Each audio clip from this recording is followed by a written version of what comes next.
ver. Muy bien, buenas tardes, bienvenidos todos al Spot Laboral de ADRA.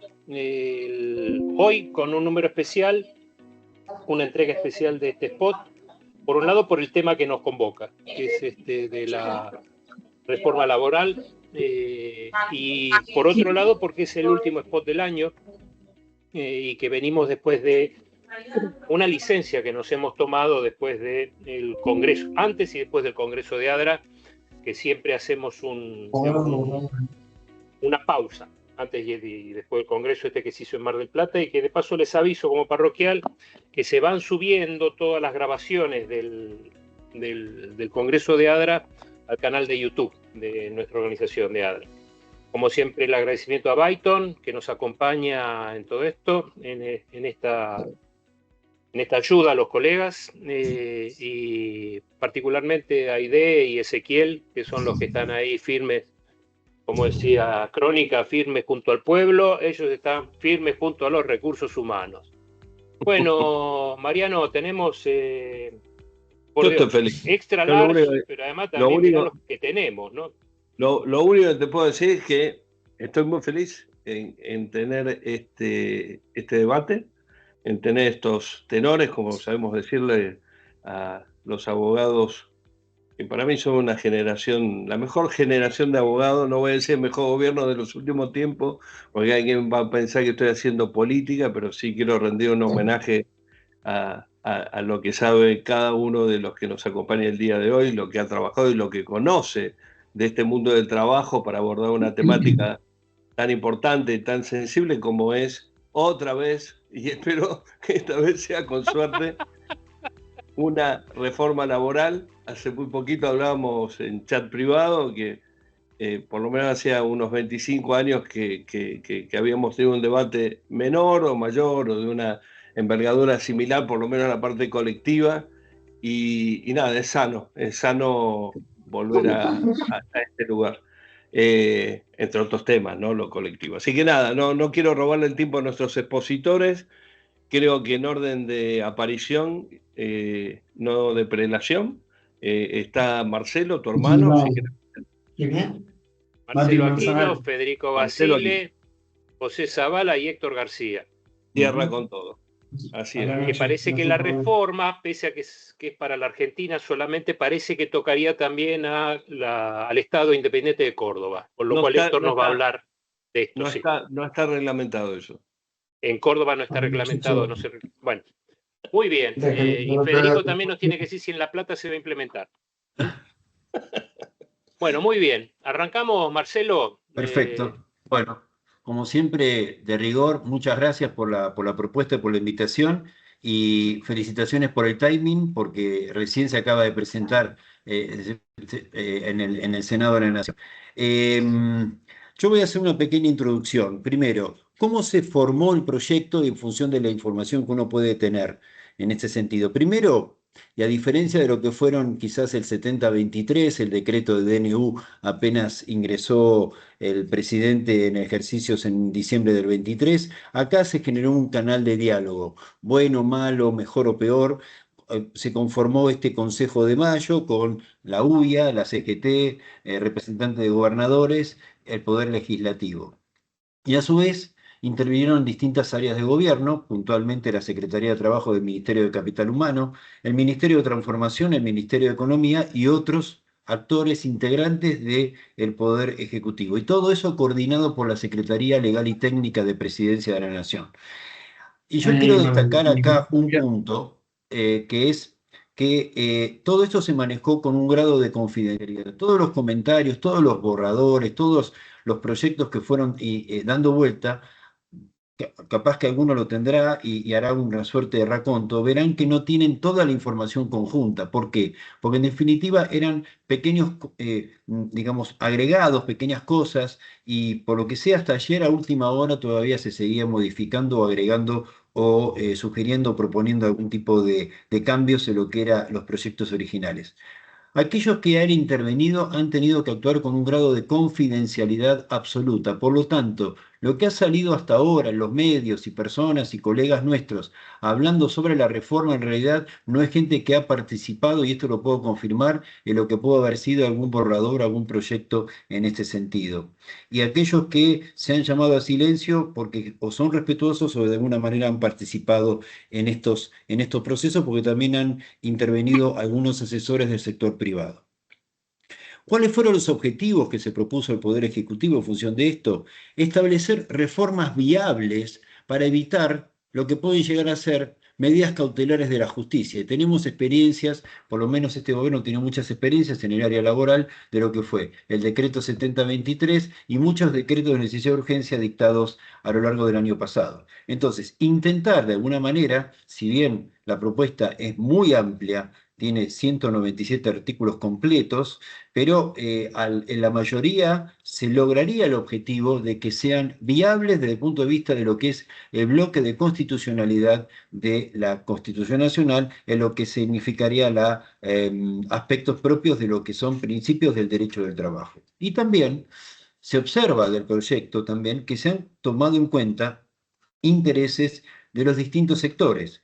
Del sector empleador, por ejemplo, lo que significa el fomento del empleo, a mí me toca hablar de eso, así que voy a hablar a lo último de eso, la reducción de contribuciones, también voy a hablar de eso, la previsibilidad de reglas claras. Por ejemplo, se precisa y se le da una dinámica distinta a lo que es la tercerización, al modificar el artículo 29, 29 bis y 30 de la Ley de Contrato de Trabajo, el 31 también de la Ley de Contrato de Trabajo. Se establece otra vez la posibilidad de reconocer los beneficios sociales, pero claramente destacando de que no son remunerativos a los efectos de neutralizar ese criterio mala interpretación del convenio 95 de la OIT.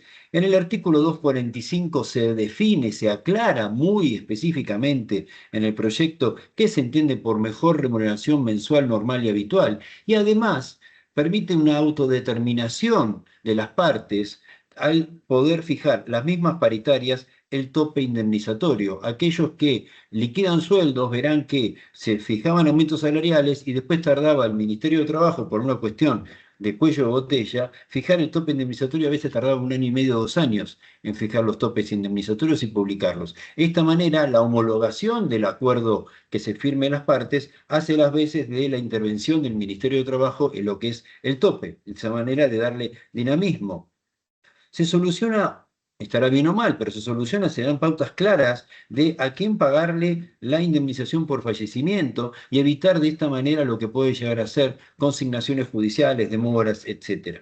Se le otorga al empleador un régimen de simplificación, se refuerza el criterio de simplificación que implementó la ley Bases al eliminar el libro de sueldos y jornales. Directamente la registración en lo que es la agencia de recaudación es suficiente como para tener a la persona debidamente registrada y subir la información mensualmente de lo que significan los movimientos de los sueldos de esas personas. Obviamente hay que seguir emitiendo los recibos de sueldo, eso lo dice claramente, y se establece la derogación de la llamada planilla horaria de la vieja ley de jornada de trabajo, que lo único que permitía esto era para generar problemas con el inspector de turno y de alguna manera generar determinaciones de deuda por supuestas infracciones donde hoy las comunicaciones de horarios son de otra manera y no por medio de una planilla creada en una ley de 1929. Con respecto al trabajador, se le daría previsibilidad. ¿Por qué? Porque se genera una suerte de fomento al empleo y ese fomento al empleo implicaría un empleo registrado, porque claramente si el empleador lo tiene debidamente registrado, al hacer el aporte a este fondo de asistencia laboral llamado FAL, esta suerte de fondo de cese, permitiría que el día de mañana el trabajador tenga una garantía mayor a lo que puede llegar a ser el propio patrimonio del empleador para poder lograr el cobro de sus indemnizaciones. Se le establece en poder de la facultad del trabajador la conformidad para que se le retengan aportes y contribuciones solidarios al convenio colectivo de trabajo. Volvemos al tema de beneficios sociales y la posibilidad de darle, en función del principio de equidad, el adicional de obra social es un ejemplo claro de que hoy se está aplicando. En el tema de compensaciones se agrega un elemento importante, como es el tema de la casa habitación, pero no cuando son lugares difíciles de acceso, sino cuando el trabajador previamente no tenía radicación en el lugar. Entonces eso facilita lo que puede significar asignaciones de personas en determinados lugares. Y algo ya finalizada, quizás la relación laboral, se establece como principio general que el pago de juicios se paga en las cuentas bancarias del trabajador y no en la cuenta judicial. ¿Por qué no la cuenta judicial como prioridad? Porque ha habido mucha siniestralidad donde la gente sale con el dinero de la cuenta judicial, del banco judicial, y ha tenido más de un problema, lo que significa de robos que han tenido en ese momento. Con respecto a los sindicatos, más allá de lo que se esté comentando, se les faculta a los sindicatos que sean los únicos que pueden negociar convenios colectivos de trabajo a nivel local. Claramente acá se le está dando un poder de fuerza a los sindicatos locales respecto de lo que son las entidades de segundo grado. Ya seguramente Héctor va a hablar sobre ese tema. Con respecto a las relaciones laborales, la relación directa entre sindicato local y empresa, o sindicato local y grupos de empresa o región, eso permite una dinámica en el contenido de la negociación colectiva, que es un modelo muy parecido al que tiene, o aspiracional, a que sea parecido al que tenga España. Y se establece y se aclara el tema de la licencia horaria de los delegados, un gran problema, un gran vacío legal, porque hasta ahora la ley remitía a lo que eran los convenios colectivos no establecían la licencia horaria de los delegados, entonces de esta manera se establece que la licencia horaria estará en 10 horas, salvo que el convenio colectivo disponga lo contrario, o sea, es necesario que sea una materia de negociación si el sindicato pretende un un beneficio mayor. El Estado también se ha considerado en lo que es este proyecto de reforma. ¿Y por qué? Porque la Unión Industrial había planteado la modificación del artículo que establece que yo tengo que, para extinguir el contrato de trabajo de un trabajador que ya tiene todas las condiciones para jubilarse, esperar hasta los 70 años. Entonces se buscó la posibilidad de volver al modelo anterior del 2018, y donde se establezca que, reunidas las condiciones para poder obtener el beneficio jubilatorio, no tengo que esperar los 70 años de edad de la persona, sino que yo ya lo puedo intimar. Acá el Poder Ejecutivo pidió y planteó que se demorase este proyecto de reforma porque esto está vinculado, o ellos lo quieren vincular, con lo que es el proyecto de reforma integral del régimen previsional. Entienden que ahora va a haber una suerte de aluvión de trabajadores que tienen ya menores de 70 y con condiciones de jubilarse ahora, y ellos quieren esperar a que haya un proyecto de reforma integral previsional antes de modificar este dique que establece en la ley. Y el Fondo de Asistencia Laboral, que seguramente nos van a hablar Federico y José, porque de una manera, a mi criterio, esto genera una forma de generar ahorros internos y donde el Estado se puede hacer de las veces de deuda interna, que siempre es mucho más barato macroeconómicamente que deuda externa. El ejemplo lo tuvimos cuando estaban instauradas las AFJP. Con respecto a lo que es el fomento del empleo o la promoción del empleo, en los contratos vigentes se reducen las contribuciones de seguridad social.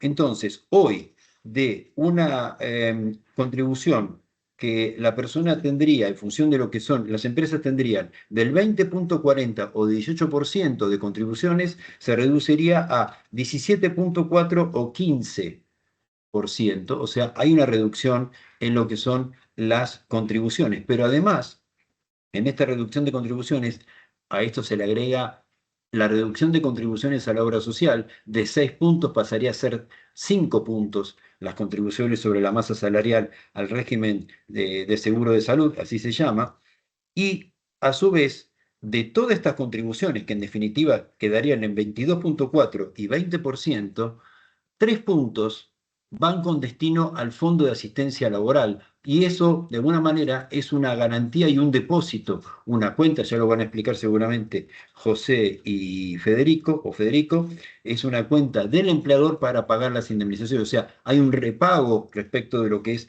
3 puntos de estas contribuciones totales a la seguridad social.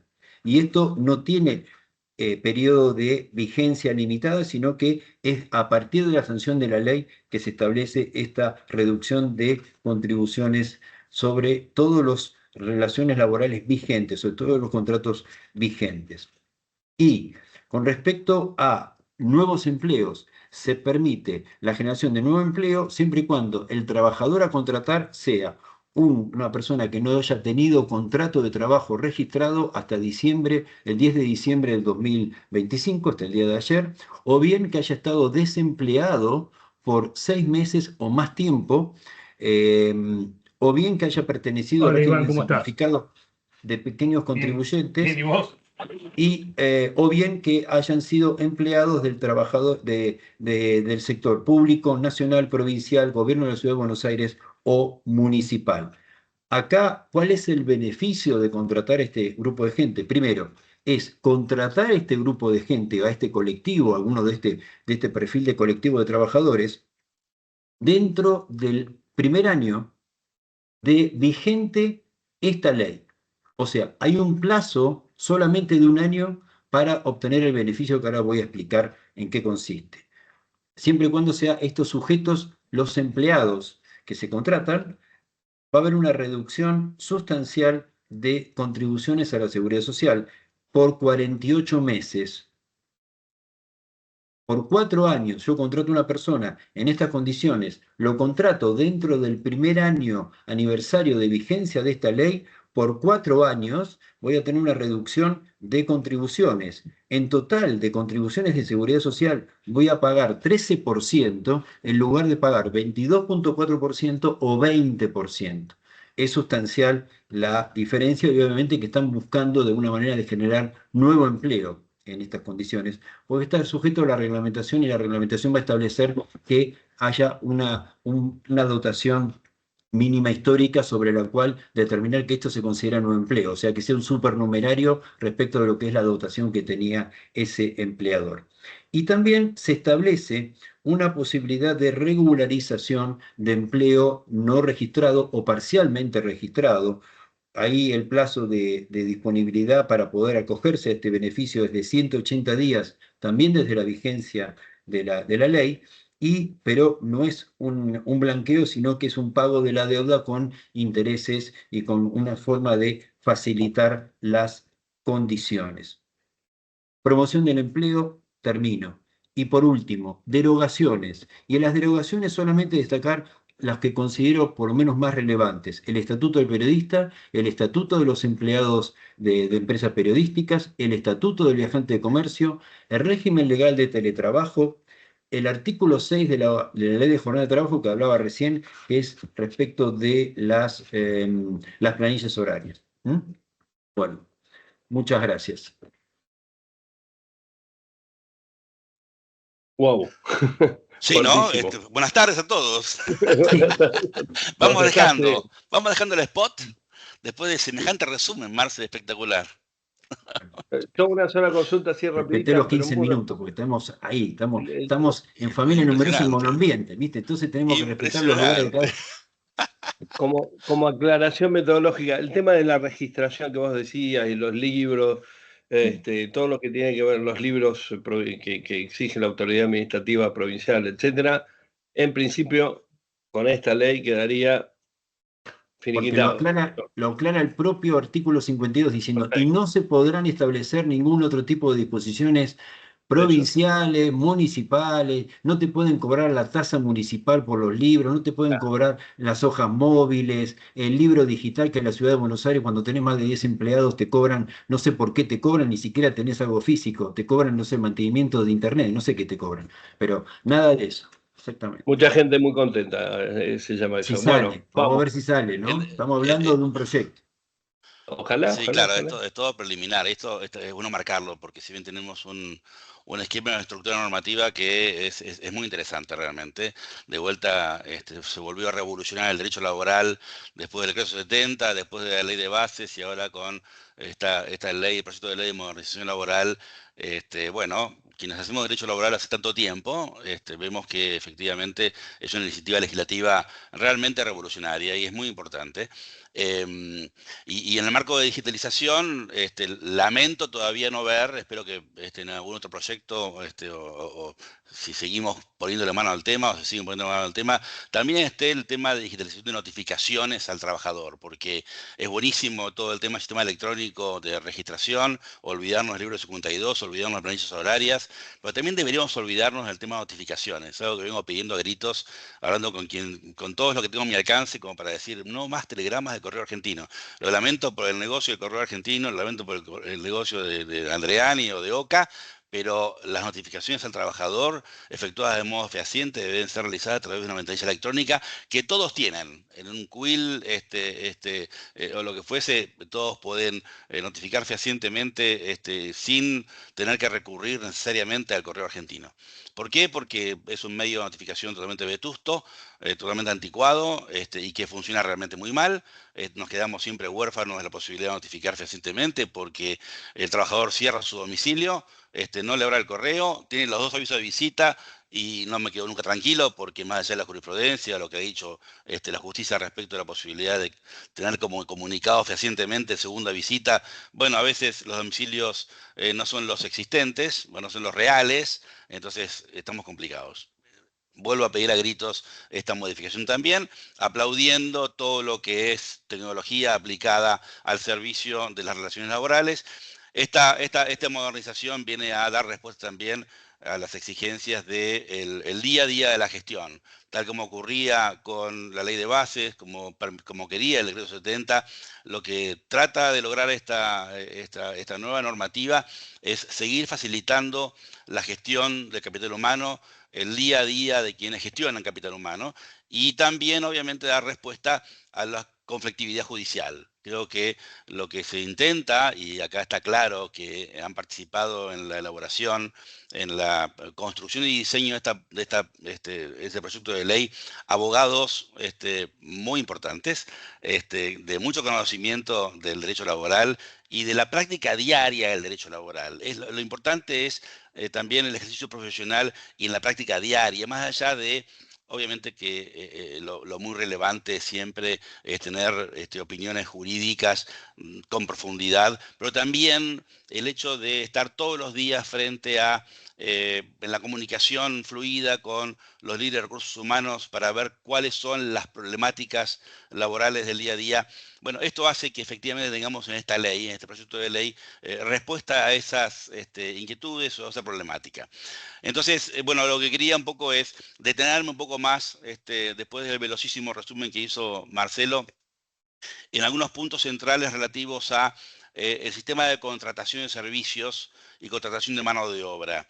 Ustedes recuerdan que en el artículo 29 había una transformación, una modificación muy importante del artículo 29, el referido a, bueno, quién es el empleador, si solamente aquel que recibe la prestación individual o aquel que registra al trabajador.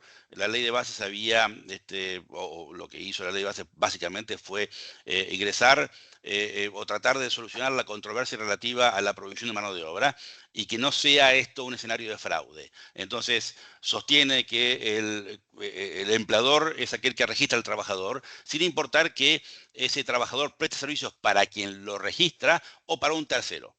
En otros países está muy claro la figura de lo que se llama el secondment y el employer of record.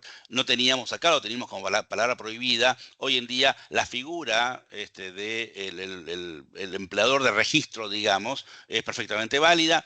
Por supuesto que tenemos que ver cuál es la evolución judicial de toda esta construcción, pero lo cierto es que efectivamente, bueno, en lo que es la modificación que introduce el nuevo proyecto no cambia la sustancia de este artículo 29 modificado por ley de bases, sí agrega tal vez alguna modificación medio semántica y también innecesaria porque la modificación que se hace al 29 incorpora un aspecto relativo al derecho comercial más que al derecho laboral porque dice que, bueno, se agrega que la empresa usuaria puede repetir contra la obligada principal cuando tuviese que por solidaridad pagar obligaciones incumplidas por la empresa usuaria. Entonces, es un agregado bastante innecesario, porque en los contratos comerciales siempre preservamos una cláusula de indemnidad y una cláusula de repetición. Entonces, modificar el 29 de la ley de bases para incorporar este segmento tan corto de la posibilidad de la empresa proveedora personal de repetir contra la usuaria no tiene demasiado sentido. Pero bueno, está ahí, bienvenido sea. Se modifica también el artículo 29 bis, que ustedes recuerdan es el tema de la contratación de personal a través de empresas de servicios eventuales. Se agrega al final del artículo 29 bis un nuevo párrafo que establece que los empleados eventuales en empresas usuarias no podrán asumir candidaturas o postularse como delegados de la empresa usuaria. Son empleados eventuales, no representan ni pueden representar a los empleados permanentes de esa empresa usuaria y por tal motivo no puede ser delegado o poner tutela gremial siendo un trabajador eventual. Es una norma discutible, sobre todo cuando existe en el marco de la eventualidad un supuesto de fraude. Entonces, en esa situación, el empleado eventual que deja de serlo en función del tiempo transcurrido, coartarle la posibilidad de ser delegado o de postularse, puede ser motivo de un conflicto posterior. Artículo 30 de la Ley de Trabajo. Yo creo que el artículo 30, que habla de contratación de servicios atinentes a la actividad normal específica propia de establecimiento, es uno de los artículos más importantes que tiene la Ley de Contrato de Trabajo y uno de los artículos que ha recibido, creo, la mayor cantidad de litigiosidad que hemos debido enfrentar en los últimos años. Desde una, digamos, histórica, inicial terminología, el artículo 30 pasó de ser un régimen de responsabilidad solidaria por actividad normal específica propia a un esquema procedimental de pedido de documentación de la empresa comitente al subcontratista o al contratista. Ustedes recuerdan que, de acuerdo a la modificación de una vieja ley 25013, la responsabilidad solidaria del comitente respecto de incumplimientos del contratista cesaba a través de el requerimiento de la documentación relativa a las obligaciones laborales que debía cumplir la empresa contratista. Entonces, lo que decía la ley es, bueno, cuando se trata de contratos de servicios atinentes a la actividad normal específica propia, la empresa comitente deberá requerir al contratista el cumplimiento de obligaciones laborales, convirtiéndose en una especie de inspector de la Secretaría de Trabajo, ¿no? Lo cual, de entrada, siempre me pareció algo medio disparatado y que no podía definirse a partir de ahí la exclusión de solidaridad o responsable solidaria. El esquema del artículo 30, bajo los términos de esta reforma, sigue planteando la misma estructura y ahora agrega que de ninguna forma será responsable solidaria aquella empresa que requiriese la documentación y que encontrase en la documentación alguna información que fuera falsa. Entonces, en el caso de que, habiendo solicitado la documentación, resultase que esa documentación fuese falsa, entonces tampoco tendrá responsabilidad solidaria y se ratifica que el solo hecho del requerimiento de información o la documentación laboral no genera la operatividad del artículo 30. Agrega también otra cuestión muy importante, este artículo, este nuevo 30, cuando excluye de la actividad normal y específica propia las actividades accesorias y coadyuvantes. Entonces, bueno, tendremos que ir a interpretar y entender qué son las accesorias y coadyuvantes. En una primera interpretación o lectura de la norma, quiero creer que toda actividad, por ejemplo, bueno, en el banco el servicio de vigilancia dejará de ser parte del Instituto de Solidaridad del artículo porque ya sería una actividad, un servicio coadyuvante o accesorio a la actividad.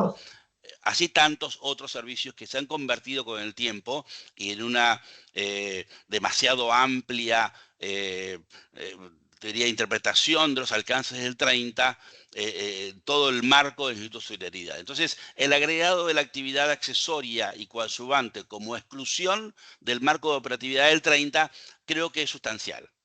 Es muy, muy importante, y a partir de ahora tendremos entonces la posibilidad de ejercer una defensa bastante sólida en función de no considerar actividad dentro del 30 aquellas actividades que se complementan dentro del ámbito, porque también excluye las de fuera del ámbito en una otra modificación importante, aquellas actividades que son contratos de servicios bajo los parámetros de ese 30. Ahora, le tengo un poco de temor al instituto o al concepto de la exclusión por información falsa, ¿no? Porque la información podría ser completa y podría ser incompleta y no falsa. Es probable que yo tenga una empresa contratista a la que le pida la información, libros laborales, recibo de sueldo, etcétera, etcétera, que es una información auténtica, pero es parcial, que es deficiente, porque tiene un registro deficiente. Esa información es auténtica, pero es falsa, o es parcial.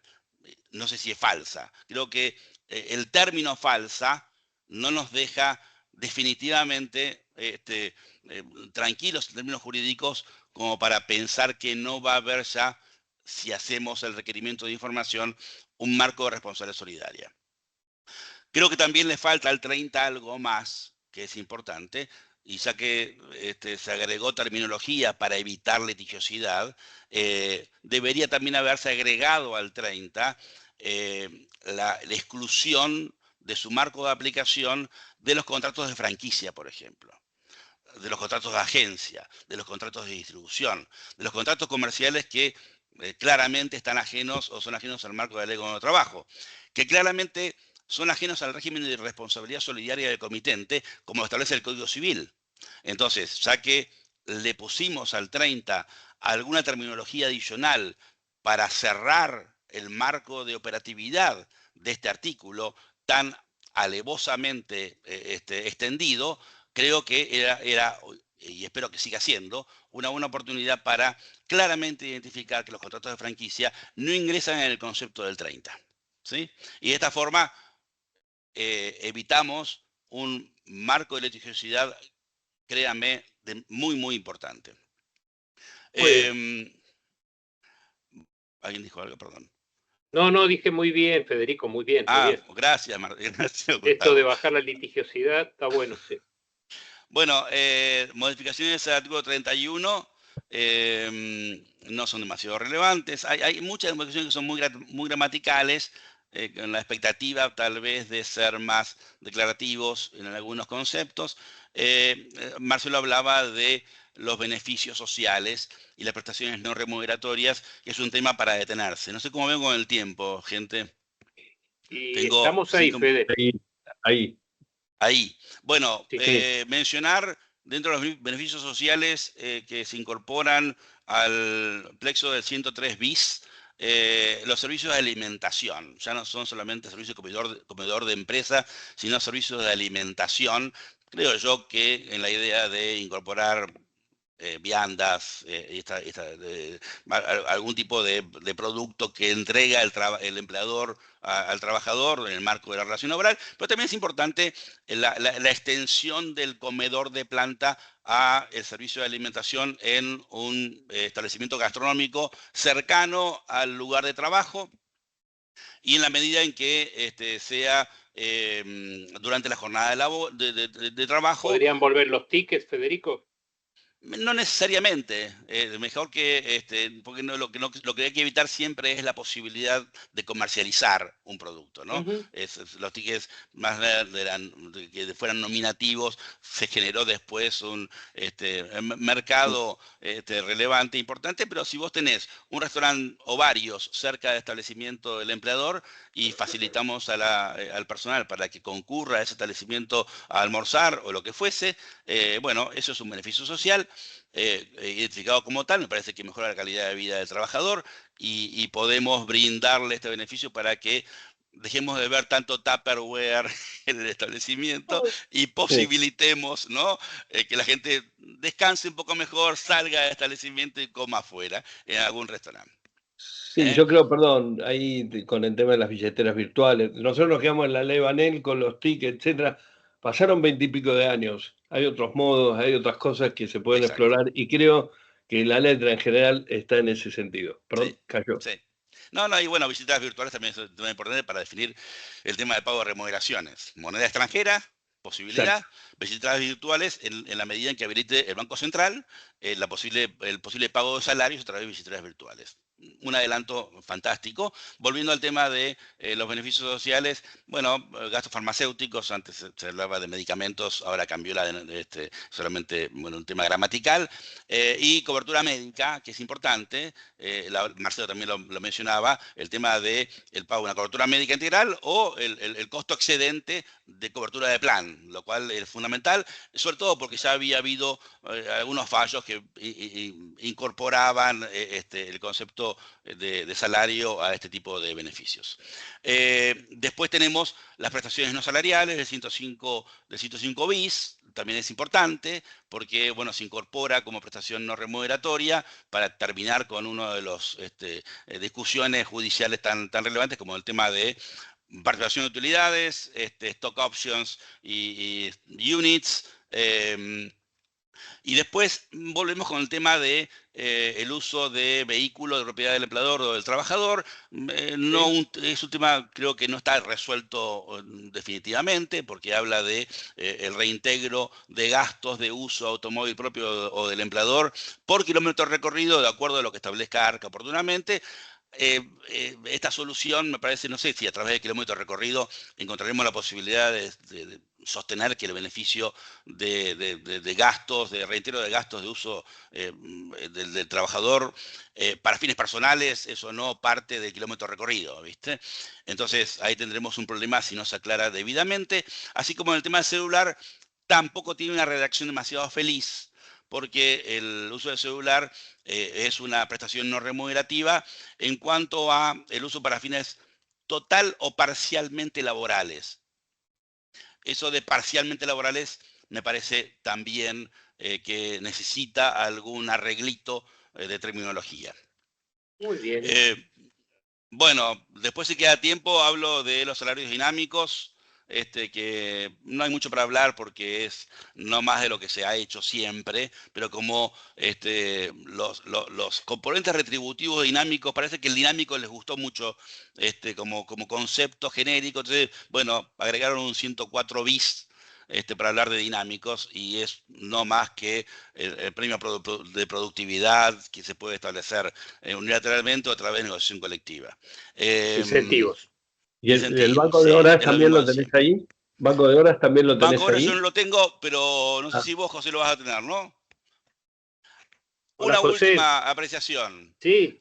No hay derechos conculcados, no hay violación de derechos laborales de parte de los trabajadores, no pierden con la ley y con la promoción, con esta reforma, ninguno de los derechos obtenidos, solamente hay claridades jurídicas necesarias o reformulaciones en la técnica en la legislativa totalmente necesarias que van a proponer a facilitar la gestión, a eficientizar la gestión y tener menos litigios.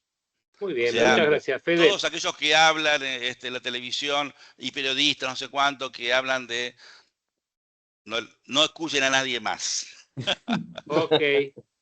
Muy bien. Gracias. Muchas gracias. Está saliendo. José Zavala, ¿qué tiene para contarnos? ¿Está muteado José Zavala? ¿Se cansó, se puede? Está Hola. muteado José Zavala, ¿sí? Lo dejamos mudo. No lo veo ¿Están muteado, escuchando ahí? sino... Ahora sí. José, ahí sí. ¿Ahí me escuchan? Sí, ahí se escucha. Perfecto. Con un poco de eco, claro. como si estuvieras todavía dentro del placar, mira. Hola, hola. Hola. Sí. José. ¿Están ustedes a mí? Perfecto. Ahora se escucha No. perfecto, sí. Ahora Se escucha perfecto, sí. ¿Están escuchando?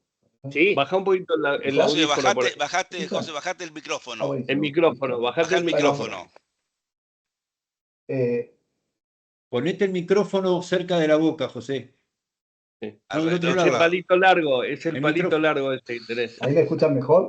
Sí, perfecto, perfecto. Sí, perfecto. Se escucha bien, se Capitán escucha bien. Escarlata, Yo no los vamos. escucho a ustedes, no sé qué me pasa. Pero bueno, avanzo. No te pusiste los audífonos, Gracias de me nuevo, parece. Adra, por la Sí, dale. invitación y voy a tratar de sintetizar esto que es bastante largo en 15 minutos, referido fundamentalmente a temas de derecho individual. Lo primero que podemos decir es que se refuerza la exclusión del marco de las leyes laborales, en particular de la ley de contrato de trabajo, de determinadas contrataciones que son de naturaleza civil, por decirlo de alguna manera. En principio se menciona a todas las contrataciones que tengan como fundamento modalidades de contratación que surjan del Código Civil y Comercial de la Nación, ampliándolo más allá de lo que es el contrato de obras y de servicios. Luego se menciona a los trabajadores independientes y sus colaboradores que fueron incorporados a nuestra legislación por la ley de bases. Y se menciona también a los trabajadores de las plataformas tecnológicas, digamos, que son objeto de un tratamiento específico en el propio proyecto de ley. Luego, una cosa que me parece importante, tratando algunos principios, en el caso de la interpretación de la norma más favorable al trabajador, se modifica el artículo y se excluye la aplicación del principio de duda en el caso de la apreciación de la prueba en materia judicial, digamos, de la producción de prueba en materia judicial. En lo que tiene que ver también con la interpretación de las normas, se elimina la justicia social como criterio de interpretación, digamos, más allá de lo que los alcances que se les puede haber llevado a dar. Se consagra la formación y promoción profesional de los trabajadores como un derecho fundamental, sin perjuicio de derogarse el capítulo específico sobre formación que se había incluido hace unos años dentro de la ley de contrato de trabajo. Se lo menciona simplemente como un derecho fundamental, pero no hay un desarrollo sobre el mismo. En materia de principio de irrenunciabilidad, se vuelve al texto anterior a la reforma que se había introducido en el 2008 y se deja como límite al principio de renunciabilidad la imposibilidad de celebrar acuerdos que supriman o reduzcan derechos emergentes de la ley, estatutos profesionales o convenios colectivos. Con lo cual, más allá de las discusiones que se puedan llegar a generar judicialmente, los acuerdos entre empleadores y trabajadores que impliquen modificar condiciones que surjan del contrato individual de trabajo serían válidos.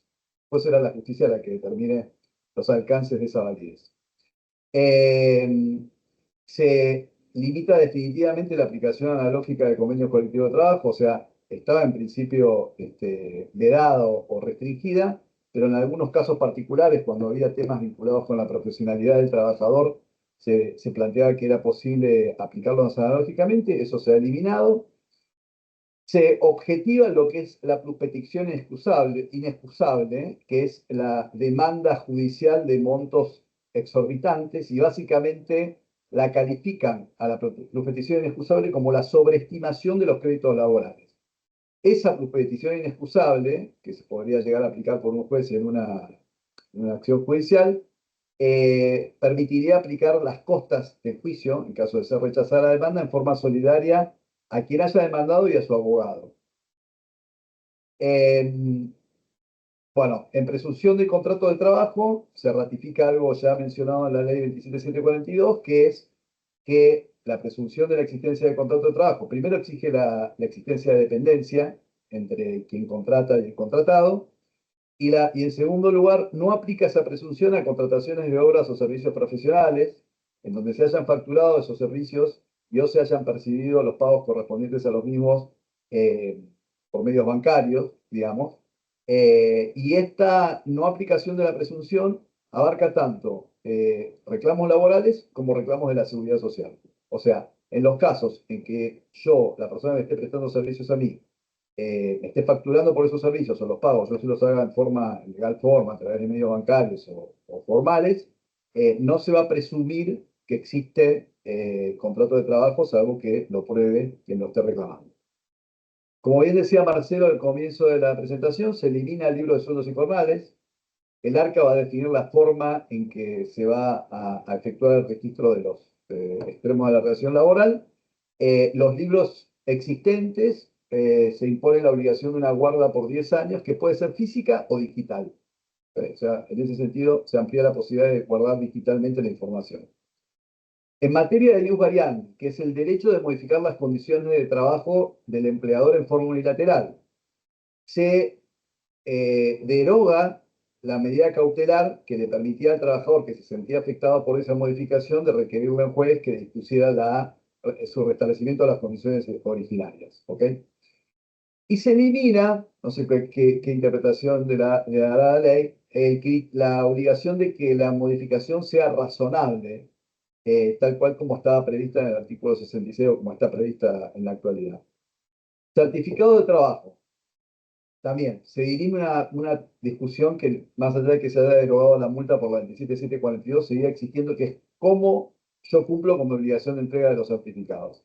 Cuando se dice que el empleador va a cumplir poniendo los certificados a disposición del trabajador en el establecimiento físico donde prestaba servicios el mismo, o mediante la entrega digital por medio fehaciente de esos certificados, o por la puesta a disposición en el sitio del ANSES de titularidad del trabajador o en aquel sitio que pueda llegar a disponer ARCA a esos fines. ¿Okay? O sea que se termina esta famosa discusión sobre si yo lo tenía que entregar, si el trabajador lo tenía que venir a buscar, si no venía a buscarlo, qué era lo que yo tenía que hacer,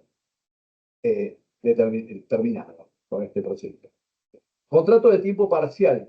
Se elimina el tope de 2/3 de la jornada normal de la actividad, con lo cual se permitiría hacer contratos de tiempo parcial que quizás estén por arriba de ese tope, mientras que sean menores las jornadas establecidas a la jornada legal o convencional.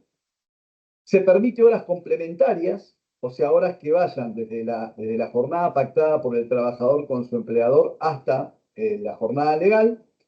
Se mantiene la prohibición de realizar horas extraordinarias, o sea, las que exceden de la jornada legal, salvo casos de horas extras obligatorias, la del artículo 89, que son por exigencias excepcionales de la economía o circunstancias extraordinarias que afectan a la empresa, al empleado. En el contrato a plazo fijo, interesante, se elimina la indemnización por daños y perjuicios cuando yo finalizaba sin causa el contrato antes del vencimiento del plazo.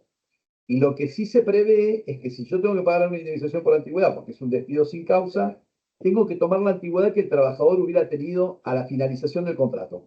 ¿Ok? Entonces, yo lo despido a un trabajador contratado a plazo, supongamos, no sé, por 1 año y medio, y lo despido a los 6 meses, tengo que tomar en cuenta la antigüedad que hubiera tenido a la finalización del contrato, que serían 18 meses.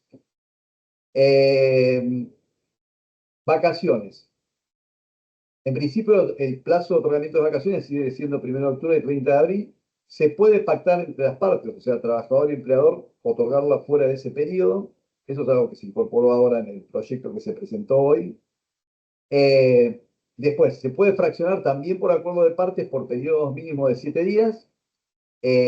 La notificación del periodo de vacaciones se tiene que hacer con 30 días de anticipación, a la fecha en que supuestamente, o sea, que se va a empezar a gozar. Y si un trabajador tuviera una enfermedad sobreviniente al comienzo de las vacaciones, se reincorporará a la finalización de las mismas, o si sigue enfermo en el momento que le dé el alta, y las vacaciones que se haya visto impedido de gozar se reformularán bajo las mismas condiciones que las que hubieran sido otorgadas. O sea, en el momento que las partes lo acuerden, con la posibilidad de fraccionarlas, etcétera, etcétera. ¿Okay? O sea, no es que, porque anteriormente, hasta ahora el régimen establece que finalizado, o sea, dada el alta del trabajador, continúa las vacaciones que no había podido gozar a partir del momento de su enfermedad. Entonces, ahora no. Ese periodo tienen que reformular la fecha de goce entre las partes. Banco de horas. El banco de horas es un acuerdo que puede celebrar el empleador con el trabajador o con la representación sindical en la empresa, por el cual las horas que se realizan, extraordinarias que se puedan llegar a realizar, se podrían compensar por reducción de jornadas, de otras jornadas, digamos, ¿no? Digamos, básicamente lo que dice la norma, el proyecto, es que la persona tiene que saber que las horas extras son voluntarias, que tiene que haber un registro de ese banco de horas, de cómo funciona, para que esté al tanto de cuáles son las horas que se le están adeudando de descanso, lo que fuera, y que este banco de horas puede trasladarse a lo que puede llegar a ser, bueno, horas extras, descansos, horas extraordinarias, etc. Siempre y cuando se respete, siempre tenemos que tener el límite de descanso entre jornada y jornada y el descanso semanal como parámetros que deben ser respetados. Se mantiene la jornada promedio, que es la que y en este caso se remite en la celebración de la jornada promedio, que es una suerte de banco de horas, digamos, que ya existía, a la celebración de un acuerdo entre empleador y la representación sindical en la empresa. Hasta ahora hablaban de convenio colectivo de trabajo, ahora lo están remitiendo a un acuerdo con la representación sindical en la empresa. La única particularidad que tiene, que no queda muy claro, es que habla que en esa jornada promedio se pueden establecer sistemas de compensación de jornada, compensando las jornadas que exceden la legal con jornadas inferiores, siempre y cuando no se supere la jornada semanal. Pareciera como que le están poniendo un coto semanal, después habrá que leerlo y ver cómo se interpreta, a lo que puede llegar a ser la compensación. Accidentes y enfermedades inculpables, importantísimo. Bueno, el trabajador tiene que presentar certificados médicos, esos certificados tienen que contener la prescripción médica, la orden de reposo y tienen que estar firmados digitalmente por el médico, que tiene que ser un médico con matrícula vigente en la materia. Si llega a haber disidencia, la disidencia se va a resolver por una junta médica que va a estar a cargo de la autoridad administrativa de trabajo por médicos propios o médicos de una entidad privada que pueden ser contratados a dichos fines a costo del empleador, digamos. Eso lo decide la autoridad administrativa de trabajo. Y otra cosa importante, tema del 212. Cuando hay una alta temporal de la persona, o sea, que no es definitiva, porque no tiene una incapacidad permanente, en la medida que no pueda cumplir con sus tareas, tiene que permanecer en licencia por enfermedad, o sea, no puede pretender que se le otorguen tareas si no está consolidada su incapacidad. ¿Ok? Si está en una condición temporal de incapacidad, tiene que permanecer en licencia o en reserva del puesto. Y si se produce la alta definitiva y de eso se deriva una incapacidad del trabajador que le impide realizar las tareas que realizaba antes de su enfermedad o accidente, si de esa incapacidad deriva que la persona tiene que trabajar menos horas o en una tarea distinta, el salario se va a ajustar a la prestación horaria que va a cumplir o a la categoría profesional que se corresponda con las nuevas tareas. No es que yo tengo que mantenerle el salario anterior. Bueno, preaviso. Se elimina el preaviso en el periodo de prueba, que era de 15 días, a cargo del empleador. Se elimina. Eso es también producto del proyecto que presentaron hoy. Renuncia. El despacho telegráfico que emita el trabajador puede ser físico o puede ser digital. A ver, tendrían que implementar la forma de enviarlo en forma digital. Mutuo acuerdo. También muy interesante. Se establece que si el comportamiento inequívoco y recíproco de las partes que lleva a una conclusión tácita del contrato se verifica si durante un lapso de 2 meses calendarios las partes no se exigen recíprocamente el cumplimiento del contrato o invocan la vigencia del contrato. O sea, transcurridos 2 meses sin que las partes se exijan recíprocamente una trabajar y la otra el cobro de la remuneración, el contrato se considera tácitamente extinguido. Indemnización por antigüedad. Se establece el criterio de lo que se entiende por remuneración mensual, normal, habitual. Mensual son aquellas remuneraciones que se devengan y pagan en forma mensual, con lo cual excluye de la base de cálculo las vacaciones, los premios por periodos superiores al mes, bueno, bonos, etcétera, etcétera, que puedan llegar a tener un plazo de devengamiento y o pago superior al mes. La habitualidad se considera como habitual el promedio, que la persona haya percibido el rubro que se trate, variable del cual se trate, durante por lo menos 6 meses en el último año calendario. Y la normalidad lleva a establecer que va a ser normal el promedio de los últimos 6 meses o del último año, según cuál resulte más favorable al trabajador. Como decía Marcelo al comienzo, el tope ahora es fijado por el convenio colectivo. Se establece un piso, una vez aplicado el tope, que es el de Bisotti, el 67% de la mejor remuneración mensual normal habitual por año, fracción mayor de 3 meses. Y tal cual como preveía la ley 27742, esta indemnización se puede reemplazar por un fondo de cese mediante convenio colectivo de trabajo. No confundamos el fondo de cese con el fondo de asistencia laboral, que como bien dijo Marcelo en la introducción, es básicamente una cuenta a donde el empleador va a destinar el 3% de las remuneraciones sujetas a cotización, que le va a ser descontado de la contribución que actualmente hace al SIPA, al Sistema Integrado de Prestaciones Asistenciales, y que básicamente va a ir a atender el pago de indemnizaciones, lo cual no quiere decir que lo que yo pague como consecuencia de lo que tengo ahorrado me releve de cumplir con el pago del 100%. O sea, va a ser como una especie de ayuda que el empleador puede o no utilizar para el pago de las indemnizaciones que se generen como consecuencia de extinciones de contrato de trabajo que den lugar al pago de la misma. Bueno, después hablamos, indemnización por antigüedad ya hablamos. Importante es que se aclara que lo que yo pago como indemnización por antigüedad, por despido, compensa y excluye la posibilidad de reclamo de cualquier otra indemnización del derecho civil, salvo si existiera un ilícito penal, una indemnización fundada en dicho ilícito. ¿Sí? Muerte. Ya lo precisó Marcelo, se aclaran quiénes son los causavientes con derecho al cobro y se establece con buen tino que si yo pago dentro de los 30 días en base a la documentación que se me ha entregado para hacer efectivo el pago y aparece alguien que se considera con mejor derecho, lo que tendría que hacer esa persona es repetir contra quien haya cobrado lo que le pueda llegar digamos, a lo que considere que tiene derecho a cobrar. O sea, se aparece un causaviente que hasta ese momento no había aparecido, no se había acreditado. Ajustes de juicios, también un tema importante. Para los juicios que se generan a partir de la entrada en vigencia de la ley, se establece un ajuste por el índice de precio del consumidor a nivel general, más una tasa de interés del 3% anual. Para los juicios en trámite, se establece que se van a aplicar los intereses moratorios fijados por el Banco Central de la República Argentina. Y lo que de eso se va a comparar contra la actualización por IPC más 3, que va a ser su techo, y contra el 67% de esa actualización de IPC más 3, que va a ser su piso. Yo ya tengo algún cálculo hecho, depende de la antigüedad del crédito, es donde uno va a estar parado, pero la verdad que da como para hacer un análisis caso por caso de lo que uno tenga en trámite para saber con qué se puede encontrar y en qué casos va a tener un ajuste de la previsión y en qué casos no. Ya dijo Marcelo que el pago del juicio se hace en la cuenta del trabajador. En caso de que esa no exista o haya sido cerrada, se puede hacer en una cuenta judicial.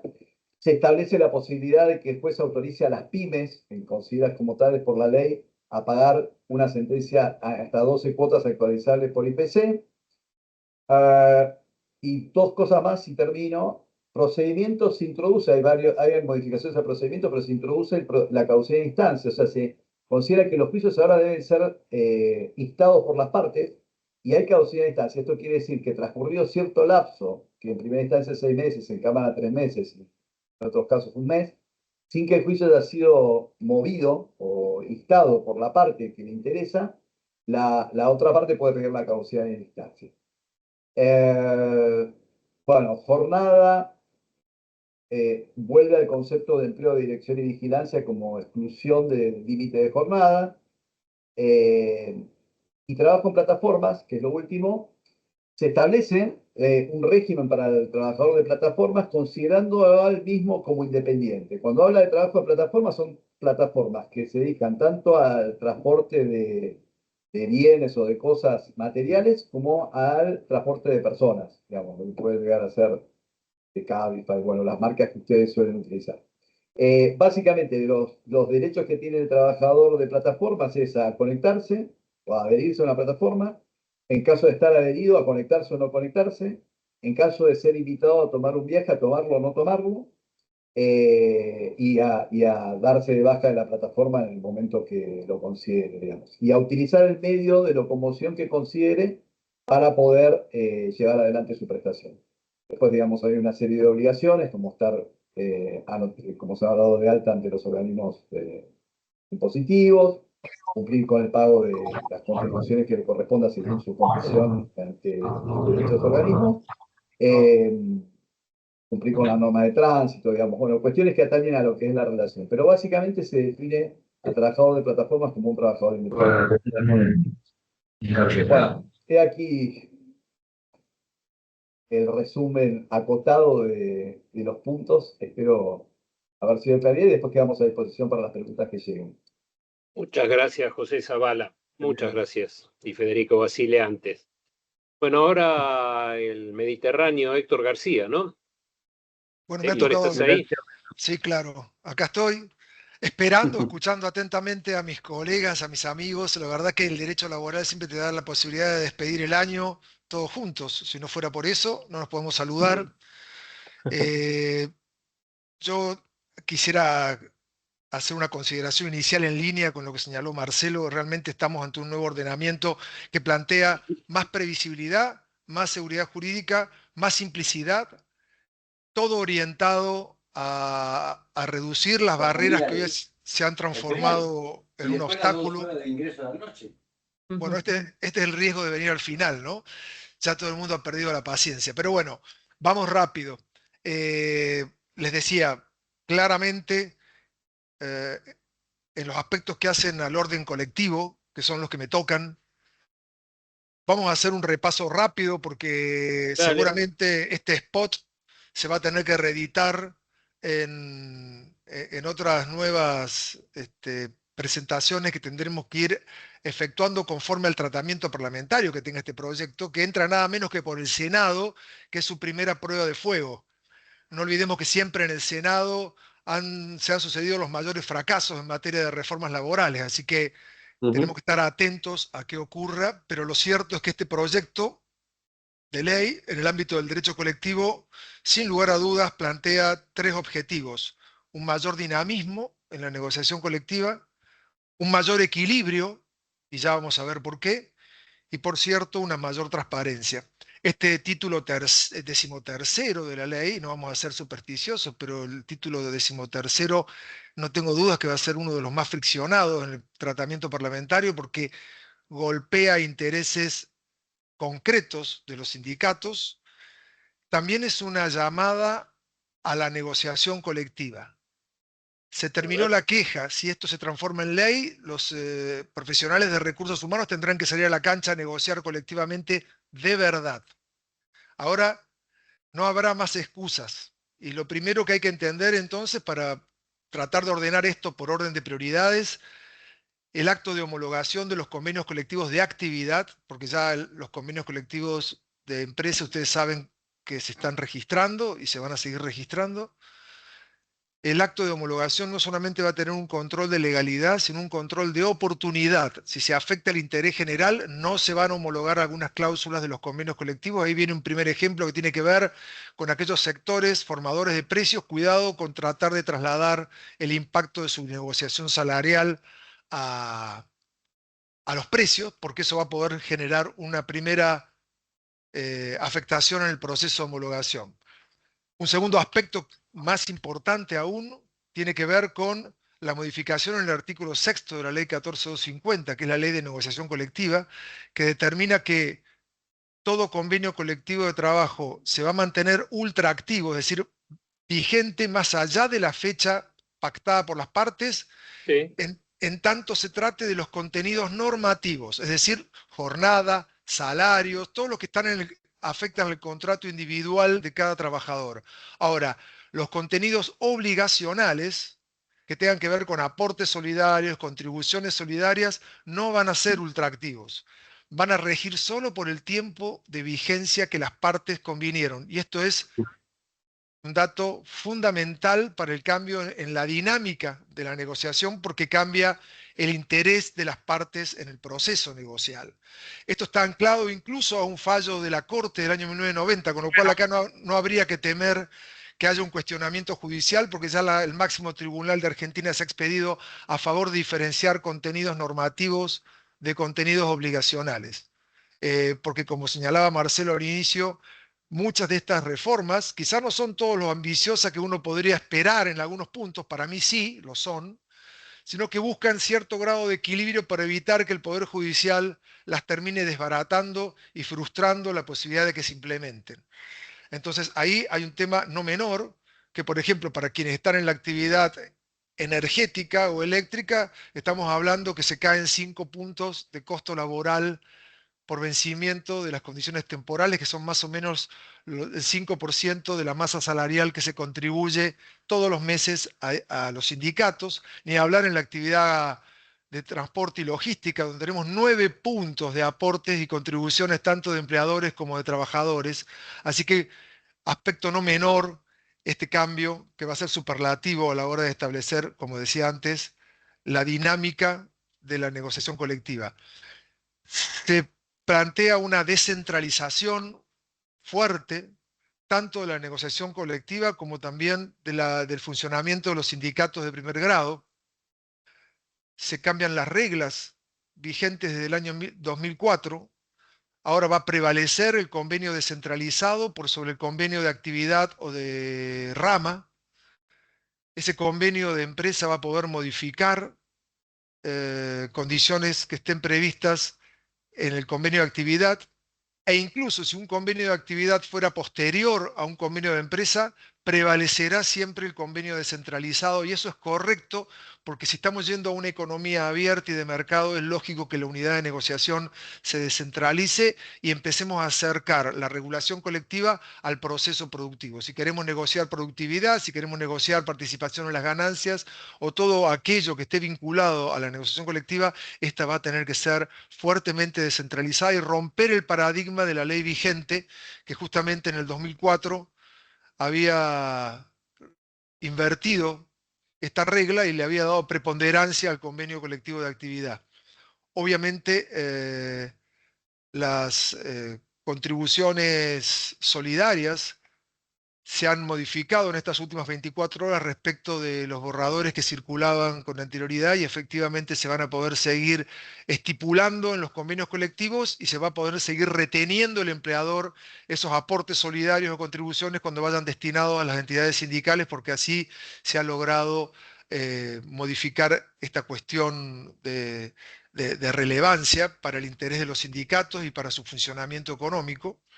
Pero para que tengan una idea de por qué yo decía esto de que la Agenda 2026 para las áreas de recursos humanos va a cambiar enormemente, tiene que ver con una iniciativa que se plantea en esta ley a partir del primer día de su promulgación y por el término de un año, donde la Secretaría de Trabajo va a convocar a renegociar, revisar o ratificar todos los convenios colectivos que estén vigentes por ultraactividad, y tendrá un año para hacerlo.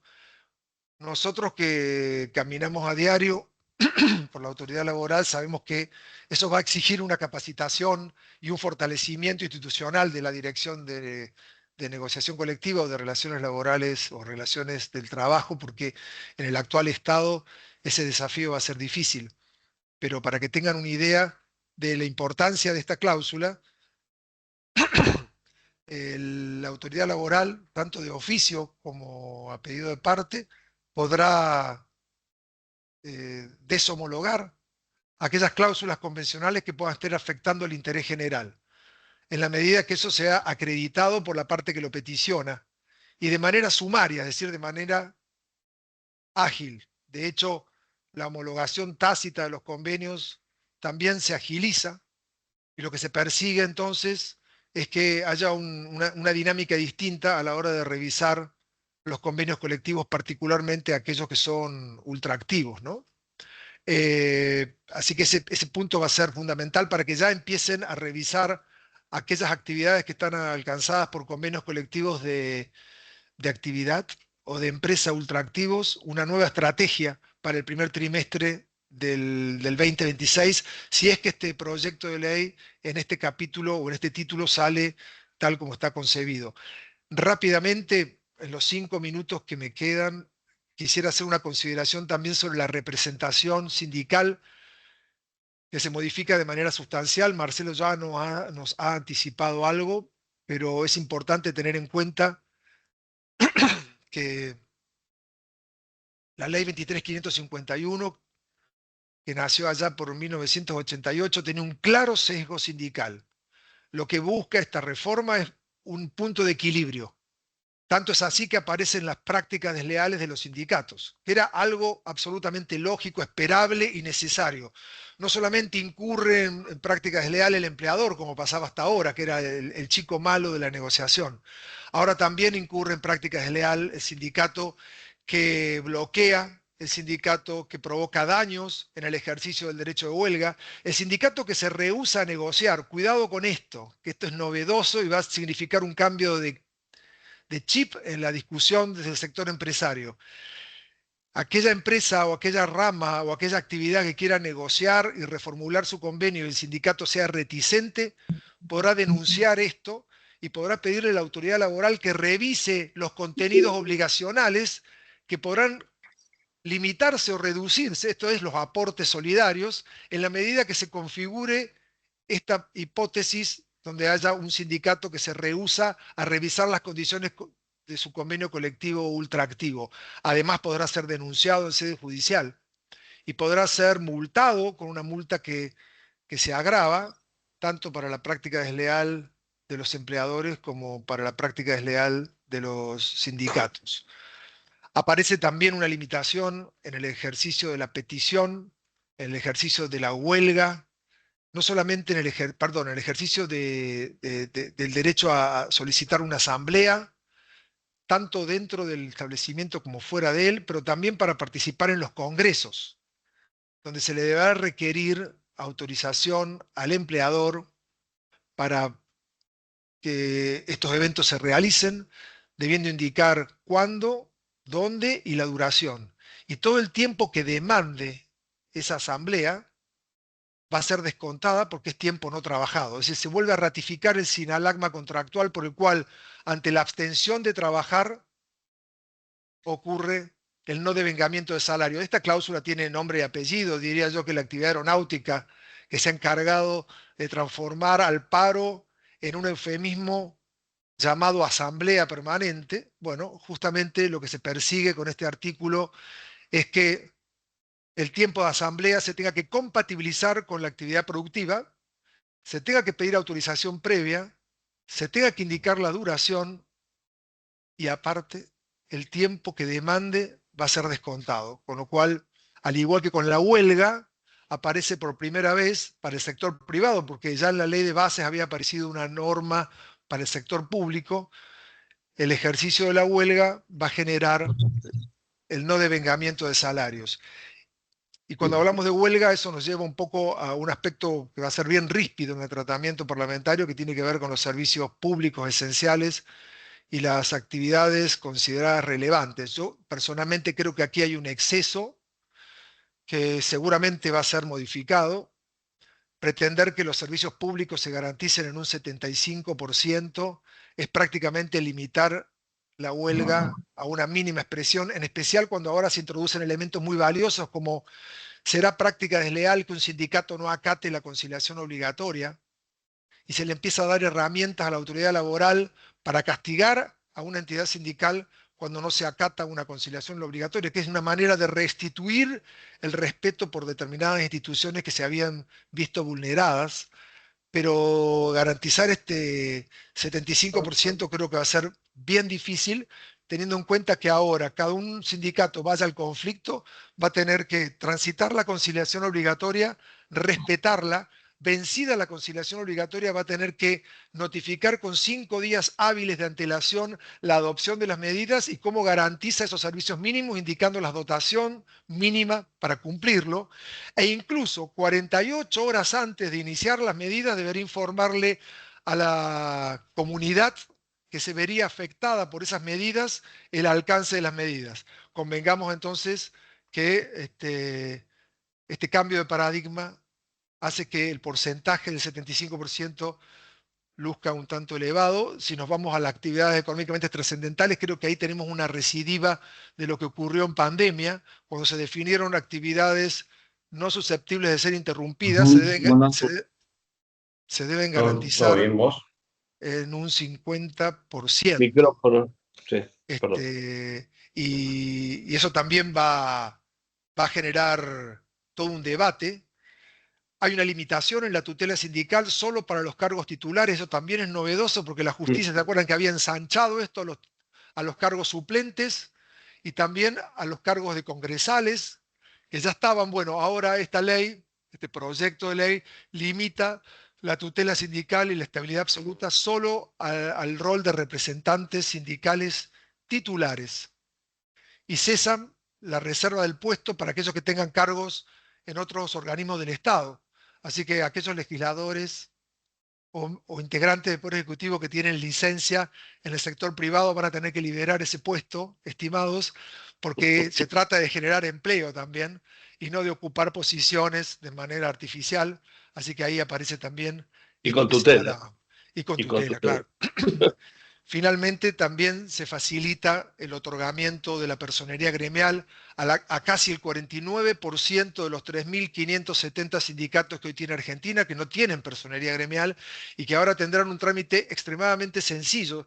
6 meses acreditando que tienen más trabajadores afiliados para ese ámbito, ya les va a determinar la posibilidad de contar con personería gremial, y yo sé que esto es una buena noticia para aquellos sectores que tienen un buen vínculo con sindicatos que están simplemente inscriptos y que no pueden conseguir esa personería gremial para poder desplegar todo su rol representativo, ¿no? Así que bueno, rápidamente, acá hemos dejado innumerables elementos fuera de este análisis. Esto también tiene que ver con el hecho de que se trata de un proyecto de ley que tiene que pasar por el tamiz del Parlamento, por el doble control de la Cámara de Senadores y de Diputados. Así que seguramente tendremos oportunidad de ir haciendo algunos avances en la medida que este proyecto también lo haga, ¿no? Héctor, rápidamente, hay un tema importante que siempre es motivo de conflictos, que lo mencionaba muy rápidamente Marcelo. Sería bueno que también vos lo toques, el tema de las asambleas. ¿Quieres darle un minuto a las asambleas para Sí, bueno, a ver, ponerle... yo recién comentaba, tanto las asambleas en el ámbito de cada empleador como los congresos van a requerir una autorización previa del empleador. Ujú. Estas asambleas van a tener que ser notificadas con debida antelación y se fija un plazo. Se deberá indicar la temática y la extensión. ¿Para qué? Para que se compatibilice con la actividad productiva. Y por otro lado, el tiempo que demande esa asamblea va a ser descontada de los salarios de los que participen en ella, con lo cual va a significar un cambio Radical. superlativo, ¿no? Sí, sí, sí, sí. Sumado al hecho de que el delegado, como señalaba Marcelo, el delegado sindical va a tener un crédito horario de hasta 10 horas mensuales, salvo que la Convención Colectiva de Trabajo contemple algo distinto. Hay muy pocos convenios colectivos que regulan esto. Yo Ujú. recuerdo nada más que 2 o 3, el resto no lo ha establecido. Sí hay acuerdos de empresa o acuerdos colectivos irregulares que lo determinan, pero en esto hay mucho fáctico, prácticas, usos y costumbres. Bueno, esta ley de modernización laboral también contempla que esas prácticas, usos y costumbres no sean fuente de derecho en la medida que contradigan los preceptos que se contemplan en esta ley. Con lo cual también eso es un punto disruptivo, y señalando un poco lo que planteaba Federico, también se relaciona con los salarios dinámicos, porque se le dedica un párrafo especial a decir cualquier incorporación de un mecanismo de determinación salarial variable en ningún momento podría invocarse como un derecho adquirido o como una concesión que tenga un carácter definitivo. Algo que nosotros sabemos que debería ser así como regla, pero que Argentina viene de un desbarranque tan importante que a veces hay que ser taxativo y enérgico en la definición de estas premisas, ¿no? Ujú. Muy Bien. bien. Bueno, muy Estamos, bien, Federico, Marcelo. entonces, con lo que... Perfecto. Perdón, Gustavo. ¿Sí? Marcelo, no Sí, sé si sí, querés agregar planteaba el algo. tema de asambleas porque estamos hartos ya de los paros disfrazados de asamblea, ¿no? Hemos convivido con asambleas informativas de 3 horas para disfrazar el paro, entonces es buenísimo que se establezca claramente que las asambleas deben ser, Muy bien. en principio, notificadas con un tiempo definido, fuera del ámbito de trabajo y que no cobran remuneración. Así que asambleas afuera, en horarios que no sean de trabajo. Yo quisiera, perdón, reforzar un concepto que fue bastante transversal con todas estas modificaciones y un llamado a la revisión, a estudiar y a reflexionar sobre los convenios colectivos que tenemos, porque se nos acaba el tiempo, muchachos. Nosotros también vamos a tener que trabajar y mucho, ¿sí? Para poder tratar de hacer realidad aquellos sueños de modificar cosas de los acuerdos.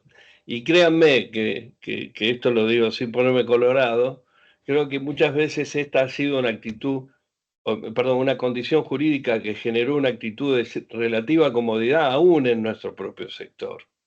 Entonces, a desempolvar los viejos convenios del 75, actas, todas esas cosas, estudiarlas bien, tenerlas bien sistematizadas, bien contabilizadas, pues se viene un momento que si esta ley puede lograr consolidarse con sus contenidos, tal cual lo explicaron nuestros abogados, nos va a poner un 2026 fascinante, pero súper atractivo y súper desafiante. Más allá de que tenemos un año, como bien explicó Héctor, en cuanto a tiempo para hacer esta preparación, vamos a tener que hacer mucha gimnasia, ¿no? Esto no se hace de un día para el otro.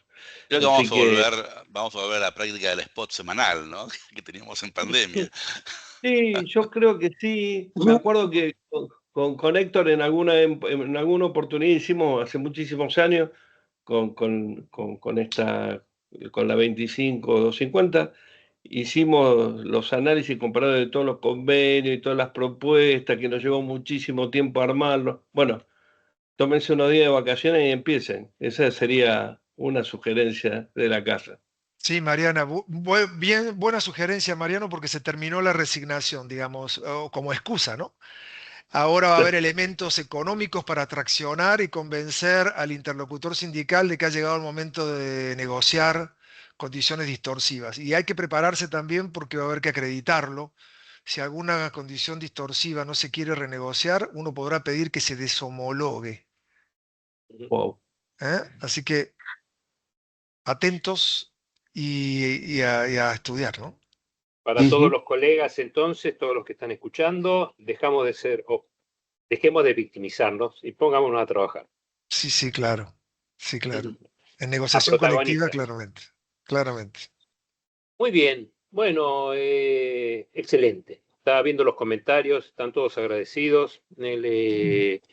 Gracias también a Federico y José, que estuvieron haciendo de secretarios ahí, contestando preguntas en el No en todas, el chat. se han escapado algunas, de todos modos. Han quedado algunas, sí. Como la otra vez, no me acuerdo qué spot lo hizo Marcelo, eso también se sentó ahí y empezó a responderle a los participantes. Pido Muchas disculpas gracias a por algún todos. concepto muy jurídico, pero por ahí darte una explicación de lo que es una situación jurídica consolidada es difícil, así que pido disculpas por eso. Pero bueno, hemos tratado de dar respuesta a algunas de las consultas. Bueno, estamos por cerrado entonces este spot, Mariano.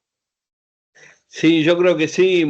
Otra vez, muchas gracias y obviamente mantenemos el compromiso de hacer el seguimiento de la ley y buscarle una próxima fecha para avanzar con este concepto, ¿no? De seguir estudiando estas cosas que nos van sucediendo en el derecho del trabajo. Muy bien. Un abrazo muy grande a todos, felicidades, ¿eh?